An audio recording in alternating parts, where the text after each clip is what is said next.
Abertura. Fundo azul. Linha branca horizontal se divide em duas e forma um quadrado que logo se desfaz. Círculo se divide horizontalmente em outros coloridos e se desfazem. No centro, repórter Justiça.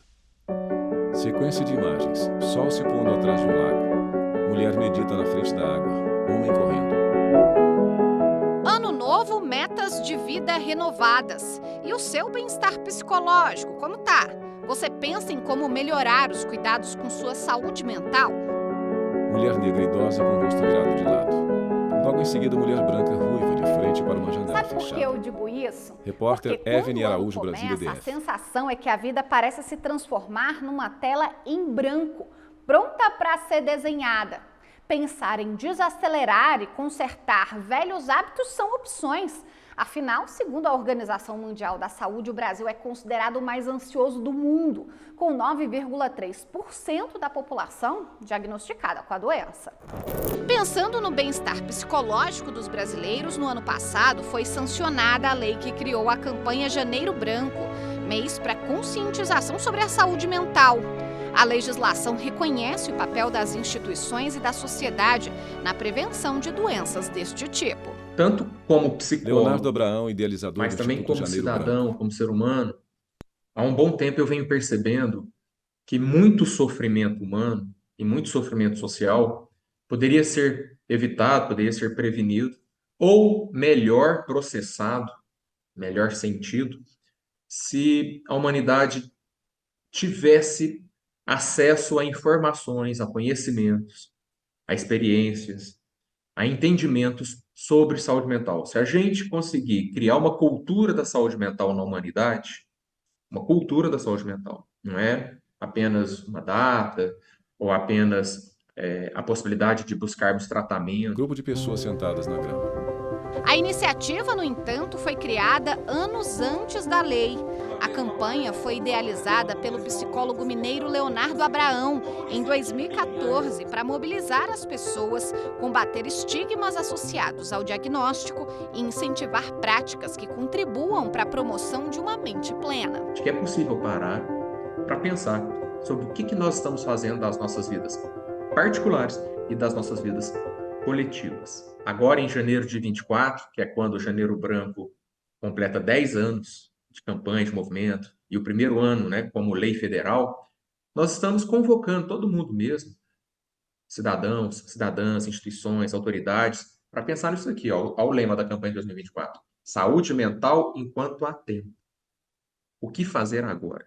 E há o que possa ser feito. Outra doença psiquiátrica que preocupa os médicos especialistas é a depressão. Os brasileiros estão em quinto lugar no ranking global, com 5,8% da população diagnosticada, uma média de 12 milhões de pessoas. A revista científica Health divulgou uma relação com as 10 profissões mais propensas a desenvolverem depressão. São atividades que submetem os trabalhadores a cenários incomuns e estressantes. Enfermeiras e cuidadoras de crianças, garçons, assistentes sociais, profissionais da saúde e artistas estão no topo da lista. Entrada do Hospital da Criança de Brasília.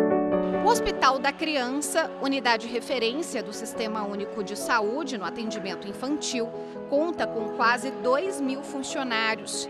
Pela complexidade do trabalho feito no local e pelo crescente número de pedidos de afastamento registrados nos últimos anos por diagnósticos de transtornos psiquiátricos, o setor de recursos humanos resolveu criar um serviço de cuidado psicológico. Nós fomos percebendo que os afastamentos, Frade, por diretora questões de recursos humanos do Hospital da Criança de emocionais, de Brasília. saúde mental, vinha crescendo. Então nós precisávamos fazer alguma coisa, olhar para isso e pensarmos numa forma de cuidar, né? E foi aí então que tivemos a ideia, né, de criar um ambulatório chamado Cuidando do Cuidador, e contratarmos então uma psicóloga clínica do trabalho. A gente tinha consciência que é um tema ainda que as pessoas se ressentem de falar abertamente, as pessoas se ressentem de buscar ajuda e deixa para, muitas vezes, buscar ajuda quando já está num nível bastante comprometido. Nesses 5 anos de funcionamento da Sala do Cuidado, cerca de 200 trabalhadores são acompanhados periodicamente pelos psicólogos ocupacionais. Nós precisamos cuidar deles, nós precisamos mantê-los, esses funcionários, integrados, né? Emocionalmente, fisicamente, organicamente, né? Claro que tem uma composição individual da pessoa, mas tudo que nós podemos fazer para acolher os funcionários na questão da saúde completa, né? Nós vamos fazer. O consultório Cuidando do Cuidador funciona por livre demanda. Qualquer trabalhador que sentir necessidade de atendimento pode bater na porta. A gente acolhe o funcionário, atende um funcionário, faz uma intervenção breve, dá as primeiras orientações que aí podem ser. Ana Verônica, encaminha para o acompanhamento psicoterápico e psiquiátrico fora da unidade, do hospital. Marca outro atendimento para ver como que ele está, né, o que está acontecendo. A psicóloga Ana Verônica encoraja os trabalhadores ainda a procurarem apoio quando necessário e os incentiva a adotarem práticas que promovam o equilíbrio emocional, como participar de grupos de apoio e psicoterapia, por exemplo. O nosso foco aqui é prevenir agravos, né? Então eu não quero que essa pessoa adoeça e promover saúde mental. Digamos que é uma atenção primária, a gente comparando ao SUS. Então é uma gestão do cuidado de saúde mental dele, digamos assim. Poliana é analista de projetos, trabalha no setor administrativo do hospital. Há alguns meses ficou sabendo sobre as atividades desenvolvidas pelos psicólogos ocupacionais. Agora, sempre que necessário, procura ajuda e aconselhamento no local. Não é só o trabalho, né? Você é mãe. Poliana de Paula, analista eu tenho 2 filhos, demanda muito, você cuida de casa, né? De família, marido, o trabalho, a parte profissional, estudo, você faz uma pós-graduação, igual eu faço. Então, assim, são muitas coisas, muitas demandas, né? No dia a dia, na minha cabeça. Então, e como mulher, eu me senti muito acolhida, muito querida também. Desde então, a saúde mental passou a ser prioridade na agenda da Poliana. Ela começou a fazer acompanhamento com psiquiatra e psicoterapeuta também fora do trabalho. E os assuntos que antes geravam incômodo, agora já são tratados com mais leveza. Eu fiquei muito surpresa pela forma que eu fui recebida, eu fui muito bem recebida, assim. E como eu saí de lá da consulta, desde a primeira consulta eu já saí muito leve, me senti mais acolhida pelo hospital, eu senti que eu não precisava carregar todo aquele estresse, aquele peso, aquele cansaço sozinha. No Hospital de Base de Brasília, uma das principais unidades de saúde pública da capital do país, o acompanhamento especializado no bem-estar dos trabalhadores começou durante a pandemia da Covid-19. O projeto Acolher foi sendo ampliado com o passar dos anos. Inicialmente foi pensado somente para a saúde mental. Porém, com a crescente demanda, nós percebemos que esses colaboradores eles precisavam ser cuidados como um todo. Né? E aí nós trouxemos a acupuntura, a nutrição, o reiki, a ginástica laboral. Estamos com um projeto agora para 2024 de meditação. O lema da equipe é cuidar de quem cuida e a missão está sendo cumprida. Além dos atendimentos individuais, a gente também faz várias ações coletivas. Ações diversas em todas as unidades, rodas de conversa, atividades em grupo, e a gente percebe também que isso reflete diretamente no atendimento à população, porque quando esse servidor está bem, ele consegue atender bem a população. Autocuidado emocional e ambientes sociais e profissionais saudáveis são primordiais para o bem-estar psicológico. No próximo bloco, o repórter Justiça vai mostrar como prevenir doenças mentais. Voltamos já já. Vinheta Repórter Justiça. Vinheta Repórter Justiça. Entrada de um muro que expande, que dá para a lua no céu. O chão está coberto por água. O ano apenas começou e, com isso, a gente se despede de 2023 de um jeito diferente. A nossa percepção sobre saúde mental nunca esteve tão aguçada.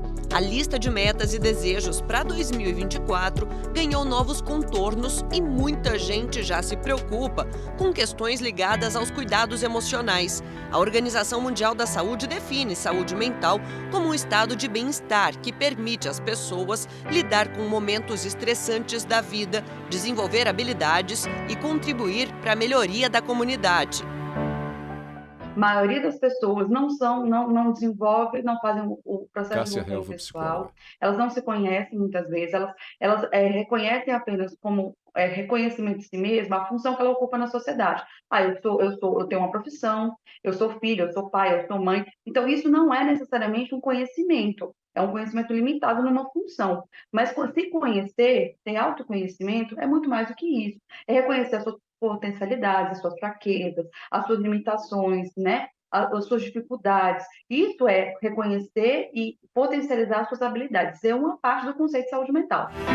Não faz muito tempo que a Ana passou por várias crises de ansiedade, momentos de vida que ela considera como os mais turbulentos que já teve. Eu arranjava alguma forma de não ficar em casa, porque quando eu estava em casa eram os momentos mais propícios para eu ter crise de ansiedade, e então eu fui pesquisar alguma forma de eu ficar aqui na escola, sabe? Um dia, inclusive, eu estava tendo uma crise e eu sentei ali no banquinho de entrada e fiquei ali pedindo para Deus uma forma de eu ficar aqui na escola.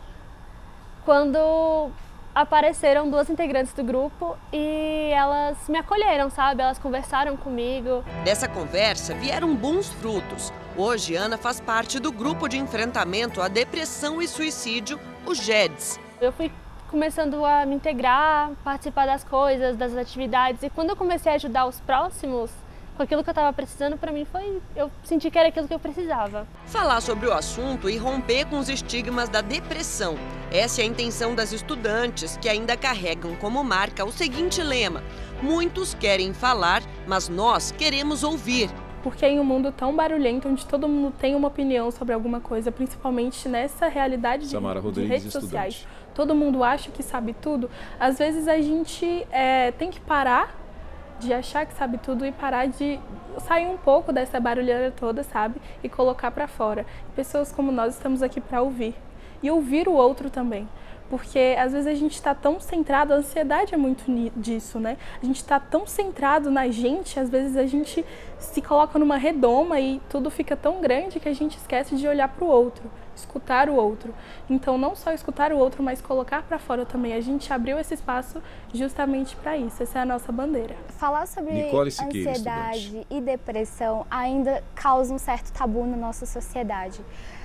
A nossa geração é a primeira a quebrar essa barreira, a vir falar mesmo sobre todos esses transtornos e falar que não é frescura, que não é falta de Deus, que não é mimimi. Então, as gerações passadas, elas tinham sim esses problemas, só que por conta do conhecimento, elas não sabiam como identificar, e tudo que é novo, as pessoas se assustam. Então, viemos sim romper com essa barreira, quebrar todos esses tipos de tabu. Pouco a pouco, barreiras são rompidas e grupos como o GEDS são reconhecidos pelo trabalho que fazem. Ano passado, esse reconhecimento veio por parte da Câmara Legislativa do Distrito Federal com o projeto Saúde Mental nas Escolas Públicas. O grupo, conjunto de pessoas dispostas proximamente e formando um todo, começou lá em 2018, quando, infelizmente, perdemos uma vida. Vida, motivação que anima a existência de um ser vivo, ou que lhe dá entusiasmo e prazer.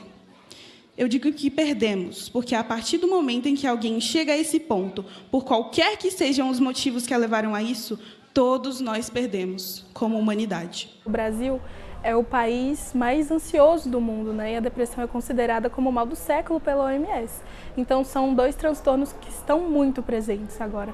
Então, a gente trazer esse tema, combater essa falta de conhecimento e as pessoas com essa resistência do conhecer é muito importante, porque, primeiro, para você tratar, para você entender o que está acontecendo, você precisa conhecer. Ganhamos em torno ali de 10 mil de verba para poder usar no projeto. E isso foi uma conquista muito grande nossa. E eu tenho certeza que vai abrir portas maiores pra gente daqui pra frente. Quando o projeto começa a ter essa visibilidade, a gente vê que o projeto, as coisas que a gente está fazendo tá dando certo, sabe? Tá conseguindo impactar de alguma forma. Imagem em preto e branco, com a mão no rosto, mulher arrasta suas costas pela parede até A depressão é a doença mental mais frequente da atualidade e o assunto envolve um mundo de informações, sintomas, causas e tratamento. Dados da Organização Mundial da Saúde mostram que, até 2030, a depressão será a doença mais comum do planeta, afetando mais pessoas do que qualquer outra, incluindo o câncer e doenças cardíacas. Segundo a OMS, também será a doença que mais gerará custos econômicos e sociais para os governos, devido aos gastos com tratamento e perda de produção. Sérgio Cabral, psiquiatra. Muitas vezes as próprias pessoas que estão passando por algum sofrimento demoram a entender ou até mesmo aceitar que aquilo pode ser parte de um adoecimento, né? O que acontece é que existe um estigma com relação à saúde mental de uma forma geral e à doença mental, então esse estigma ele ainda é presente.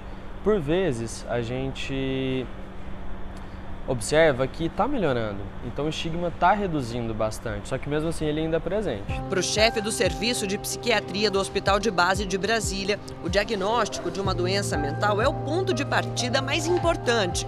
É o que vai garantir um melhor direcionamento aos profissionais de saúde. Quanto antes a gente iniciar o tratamento, é melhor, porque você não dá tempo para a doença piorar, intensificar, você evita que a doença fique crônica, ou seja, que o paciente precise tratar por longos períodos. Então é muito importante o diagnóstico inicial, rápido, e que a gente possa fazer isso da melhor maneira possível. A gente veio conhecer o processo de internação psiquiátrica desse Hospital Público de Brasília. Ednan é quem me recebe. Ele é o chefe de serviço da assistência de enfermagem de saúde mental. Numa tentativa de dar mais qualidade de vida aos pacientes e combater o preconceito, criou uma horta no pátio do hospital, em parceria com outros colaboradores e voluntários. Os pacientes, eles ditam assim, o que vai ser plantado. A gente pergunta lá no momento da horta, o que vocês querem plantar hoje? Não, a gente quer plantar cebola, a gente planta cebola. Não, a gente quer plantar chuchu, a gente planta chuchu. Então, assim, lá é uma mistura, não é só uma horta, assim, tem todos os tipos de hortaliças, de plantas, assim, a gente vai plantando na medida que o paciente vai pedindo e vai sugerindo, e a gente vai fazendo essa horta. Chegou o momento da gente colocar a mão na terra. Eu estou aqui com a Graça, com a Vandelícia e com a Gil. Elas são voluntárias do projeto Oficina da Terra e elas vão lá me mostrar a horta, ver se está faltando algum insumo para quando os pacientes chegarem poderem realizar o trabalho e a terapia deles. Vamos lá, meninas? Elas caminham com um sorriso no rosto, se aproximam da horta e regam as plantas. A opinião dos profissionais envolvidos com as atividades da horta é unânime. O espaço faz uma diferença danada ao paciente no dia a dia. Às vezes o paciente fica menos ansioso, o paciente utiliza menos medicação. E estar nesse espaço, nessa horta, já ajuda também na alta, porque assim fica mais fácil ele ser recebido pelo CAPS, ele aderir ao tratamento fora, que é uma outra parte também do paciente que está internado aqui, que é a continuidade desse tratamento. O processo de internação na psiquiatria não é fácil. Pacientes e familiares precisam lidar com a doença, com o preconceito e com uma quebra de rotina. O Jerry faz de tudo para que esse período seja mais agradável. Então eu tento resgatar elementos da rotina dele lá fora. Exemplo, eu gostava de ler, eu gostava de... Se for um adolescente, eu gostava de estudar, de jogar, então eu tento trazer esses elementos para a internação. Por meio de atividades, né? Então o meu trabalho ele é muito focado em atividades, tanto com esse objetivo de reduzir o impacto da hospitalização, como também com objetivos específicos. Exemplo, o paciente está fraco, ele está só ficando no leito, está deprimido, ou ele está precisando de... está com declínio cognitivo, está desorganizado. Então eu preciso trabalhar por meio de atividades para que ele se reorganize novamente. A depressão pode até ser a doença do século XXI, mas o preconceito tem ficado no passado. Ainda há muito trabalho pela frente e isso não tem como negar. Só que a transformação já começou. A ideia dos grupos terapêuticos é, além de trabalhar os objetivos que a gente precisa trabalhar na internação, né? Seja da saúde mental, seja da saúde física, né? Da parte espiritual também, por meio do espaço de oração que nós temos ali, né? Essa parte de reinserção social, dessa quebra desse preconceito que existe com nossos pacientes. Né? Gisele mostra um vídeo para o paciente sentado no suporte. Em seguida, eles brincam de palmas de pronto. No próximo bloco eu volto para mostrar iniciativas super bacanas de empresas que se preocupam com o bem-estar dos funcionários. É daqui a pouquinho, não saia daí. Vinheta Repórter Justiça. Vinheta Repórter Justiça. Sequência de imagens aceleradas. Carros trafegam em pista. Imagem aérea de pista em formato de T. Pessoas caminham pelas ruas. Em um mundo cada vez mais competitivo, com um ritmo acelerado das empresas e cobranças por resultados, cuidar da nossa saúde mental nunca foi tão urgente. E não é de hoje essa preocupação. Nos últimos anos, campanhas como a de Janeiro Branco, de conscientização sobre o bem-estar emocional, têm ganhado ainda mais relevância nos ambientes corporativos. Funcionários saudáveis rendem mais, e isso tem influência direta no desempenho, na produtividade e no rendimento da empresa. A gente é difícil ir no médico, às vezes para o trabalho, porque Vânia Brito, auxiliar de produção. Você sabe como é que é também. Então, assim, a gente tem noção de quanto que a gente está pesando, aonde a gente pode melhorar, entendeu? Se a pressão está alta, está baixa, eu achei muito fundamental aqui pra gente. Foi a primeira empresa que eu trabalhei. Maria de Jesus Aguiar, auxiliar setor de qualidade. Né? Médico, psicólogo, nutricionista, eu achei muito interessante, foi muito bom. Pessoas cortam, dobram e costuram tecidos. Vânia e Maria estão na linha de frente da produção de roupas desta fábrica em Brasília. E eu vim conhecer um pouquinho do trabalho delas e saber também sobre o impacto que o Programa de Atenção Primária à Saúde na Indústria, implantado pelo SESI, teve na vida de cada uma. Tinha colega que a gente não sabia nem o nome, entendeu? Depois desse programa, a gente começou a dar bom dia, a cumprimentar mais, entendeu? A gente começou a se tratar melhor, ter mais amor um pelo outro. Quando um colega não vem, a gente sente falta dele. Bons relacionamentos e ambientes sadios de trabalho também fazem parte desse combo chamado saúde mental. Estar bem emocionalmente, com pensamentos e sentimentos positivos, faz com que a gente tenha mais foco, concentração e, consequentemente, os resultados melhoram. E é um impacto que gera na empresa também, né? Em termos de produtividade. Então, hoje é importante que as empresas tenham esse olhar de atenção, de cuidado para a saúde mental, porque essas pessoas que adoecem, elas estão ali produzindo também, né? Então, como lidar com isso no ambiente de trabalho é algo que tem sido muito importante para se ter esse cuidado. A equipe multidisciplinar de médicos, psicólogos, nutricionistas e educadores físicos realiza diversas ações individuais e coletivas. O foco é um só: prevenir doenças e promover o bem-estar dos funcionários. E aí eu vou pedir que vocês comecem aos poucos, inspirar e soltar pela boca. Um grande grupo reunido faz a dinâmica. Inspirar e soltar pela boca. Todas essas ações, elas geram grandes resultados. Maria Cláudia Pereira, gerente de saúde.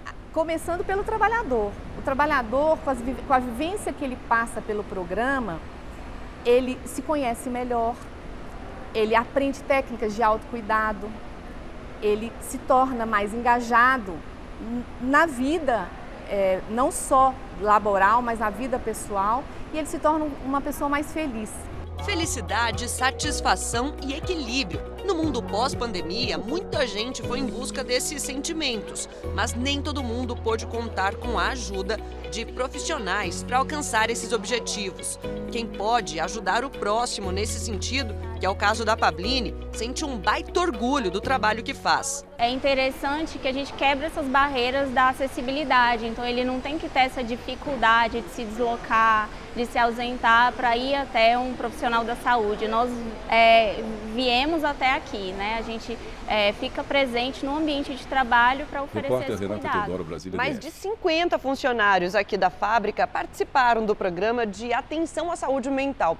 E no fim das contas, é aquela velha história em que todos saem ganhando. Até porque funcionários saudáveis e felizes são mais produtivos e entregam melhores resultados também. Tem pesquisas que já mostram: pessoas felizes adoecem menos e produzem mais. Andréia é quem gerencia essa fábrica de costura. Ela conta que os colaboradores, de fato, melhoraram em vários aspectos assim que o programa foi implementado. Nós fizemos, então, uma oficina de nutrição. Então, quem estava com um pouco de sobrepeso, que quis participar, né? Então, eles fizeram um acompanhamento, eles conseguiram fazer a diminuição. A nutricionista veio dar uma aula de como fazer um suco verde, uma salada, né, que englobasse a família toda, uma forma mais simples de alimentar com qualidade, que não pesasse no bolso. O índice, por exemplo, de faltas diminuiu drasticamente. O índice de consultas, por exemplo, por problemas de pressão alta, porque a gente foi linkando, foi fazendo eles despertarem que a alimentação vai curando outras coisas. Na prática, não faltam exemplos de tudo que foi proposto em teoria. Vânia trabalha sentada e a função que exerce exige muita concentração. Por isso, ela adorou os exercícios de ginástica laboral e também conseguiu perder uns quilinhos com o que aprendeu sobre nutrição. Eu ainda consegui emagrecer 4 quilos. Por causa das receitas que elas passavam e com os programas que ela falava o que era bom para a saúde, qual era o suco que é bom tomar. Então isso aí ajudou muito e continua me ajudando.